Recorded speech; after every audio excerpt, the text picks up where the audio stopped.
पड़ा हुआ है तो उसको खोले ना, तो भाई मैं खोल देता हूँ। यहाँ पर ये पड़ा है पापा।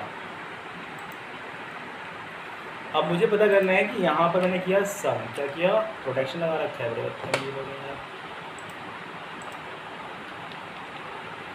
यहाँ पर मैंने लिखा हुआ, लिखा सम bracket start this comma this comma this comma this और ब्रैकेट क्लोज कर दिया। क्या आ गया, सम आ गया।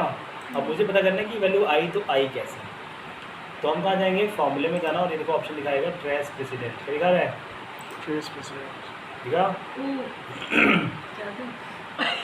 और इसी की शॉर्टकट की होती है, पहले तो उसको हटा दो रिमूव एरो करके, इसकी शॉर्टकट की होती है control shift plus bracket close, क्या होता है, ब्रैकेट ओपन,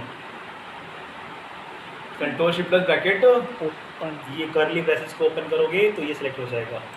इसका उल्टा भी होता है, मुझे पता करना है कि वैल्यू कहाँ कहाँ कंट्रीब्यूट कर रही है, तो डिपेंडेंट की बात करना है। देखो दो जगह डिपेंडेंट है, दो जगह कंट्रीब्यूट कर रही है, दो फंक्शन में दो जगह यूज़ हो रही है वैल्यू, तो ये थ्रो कर रहा है। इसकी जो शॉर्टकट की होती है, पहले रिमूव करो, control shift plus bracket close करली ब्रेसेस, देखो ये बता रहा है और ये बता रहा है, यहाँ पे यूज़ हो रहा है। तो मतलब ये वाली सेल का डिपेंडेंट वैल्यू कौन है वो बताता है, ये बताता है कि इसका प्रीसीडिंग सेल्स कैसे है, कौन कौन सा ये आया, तो आया कैसे, तो उसको बताता है। ये वैल्यू कैसे आई है, ये किसने कौन कौन कंट्रीब्यूट कर रहा है, उसको पता करने के लिए यूज़ क्या करते हैं, इंसिडेंट सेल्स। अब हमें मान लो कि यहाँ पे इक्वल टू लगाया और हमने कहा this value divide by this value. अब मुझे नहीं पता ये एरर आ कैसे रहा है, डिव जीरो का मतलब होता है किसी भी नंबर को जीरो से डिवाइड करेंगे तो इनफाइनाइट नंबर आता है, कहता है। तो मुझे पता करना है कि वैल्यू आई तो आई कैसे, तो आ जाएंगे यहाँ पर जाना, चेकिंग एरर और ट्रेस एरर आएगा, क्या आएगा, ट्रेस एरर। तो ये बता रहे ये खाली सेल की वजह से आ रहा है, तो यहाँ पर दो 2 और रिमूव कर दो एरर को, तो पता लगे कि एरर कैसे दूर होगी। तो मैं कहाँ से एरर आता, डिव जीरो, कौन सा था जीरो वाला सेल, बहुत सारे मुझे तो पता नहीं था, तो इसने क्या कर लिया, ट्रेस कर लिया, समझ आ गया। अब आता है इवेलुएट फॉर्मूला, ये वैल्यू आई तो आई कैसे, तो हमने क्या किया, इवेलुएट फॉर्मूले पे गए, तो देखो कह रहा है कि O15 को डिवाइड किया गया है, स्टेप इन जाओ, देखो कह रहा है कि इसके अंदर सम का फंक्शन लगा रखा है, फिर इवेलुएट करोगे ये वैल्यू बताएगा कि ये आया, फिर स्टेप आउट गए तो फिर इसकी वैल्यू क्या थी ये देखा, फिर इसका डिवाइड किया तो ये आया आंसर। तो स्टेप बाय स्टेप समझना हो फंक्शन को, तो आप इसका यूज़ कर सकते हो, इवेलुएट फार्मूला।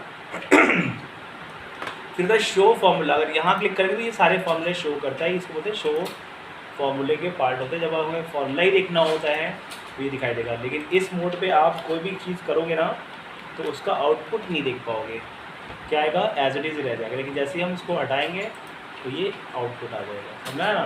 तो कभी कभी ये चीज़ एक्टिव हो जाती है तो लोग कहते हैं सर मेरा काम नहीं हो रहा है, फंक्शन वर्क नहीं कर रहा है, क्यों नहीं कर रहा बेटा, शो फार्मूला नहीं हटाया है, ठीक। इसकी शॉर्टकट की क्या होती है, कंट्रोल प्लस हाइफन, शो है कंट्रोल प्लस हाइफन, समझ आ गया। अगर ये वैल्यू मुझे अंडर ऑब्जर्वेशन रखनी है तो वॉच विंडो खोल लो और ऐड कर दो। तो बेनिफिट क्या होता है, कुछ इंपॉर्टेंट सेल वैल्यूज़ होती है जिसको हम कहीं पे भी रहेंगे तो नज़र आएगा, ठीक है। आपको कोई ज़रूरी नहीं आप नई शीट ले लो।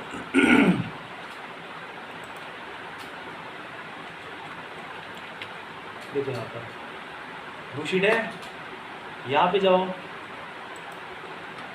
कितनी शीट बोल रखी है मैंने यहाँ पर, एक ही है, कितनी दूसरी फाइल है ना ये, मैं इसी में एक और ले लेता हूँ फाइल, ये का न्यू, तब भी दिख रहा है, यहाँ पर दिख रहा है, यानी एक ही फाइल के अंदर अगर मल्टीपल चीज़ें हैं, देखो यहाँ पे दूसरी शीट खुल गई है लेकिन फिर भी मुझे नज़र आ रहा है, क्लियर। तो मल्टीपल फाइल पे अगर वर्क कर रहे हो और आपको चाहिए कि कुछ सेल की वैल्यू हमें ऑब्जर्वेबल रहे, दिखाई देते रहे, तो उस कंडीशन में क्या यूज़ करते हैं, वॉच विंडो, क्या यूज़ करते हैं, वॉच विंडो। जब देखना हो खोल लो, जब हटाना हो तो हटा लो। फिर नेक्स्ट ऑप्शन वापस मिलता है कैलकुलेट ऑप्शन। अगर मैं यहाँ पे डाल दूँ 100, देखो यहाँ वैल्यू चेंज हो रही है, बट अगर मैं चाहता हूँ कि वैल्यू ना दिखाई दे चेंज होता हुआ, तो क्या करेंगे, यहाँ से डाल देंगे मैनुअल कर देना, करना मैनुअल। अब मैंने लिखा 120, देखो चेंज होगा नहीं आएंगे, क्या करना पड़ेगा, कैलकुलेट नाउ, कैलकुलेट नाउ। फिर यहाँ जाना सिमिलरली, अगर मुझे सारी शीट पे करना, मतलब 2-3 शीट पे आपने काम कर रखे, मैंने कहा यहाँ देखो 50 + 50 और लगा रखा है इज इक्वल टू,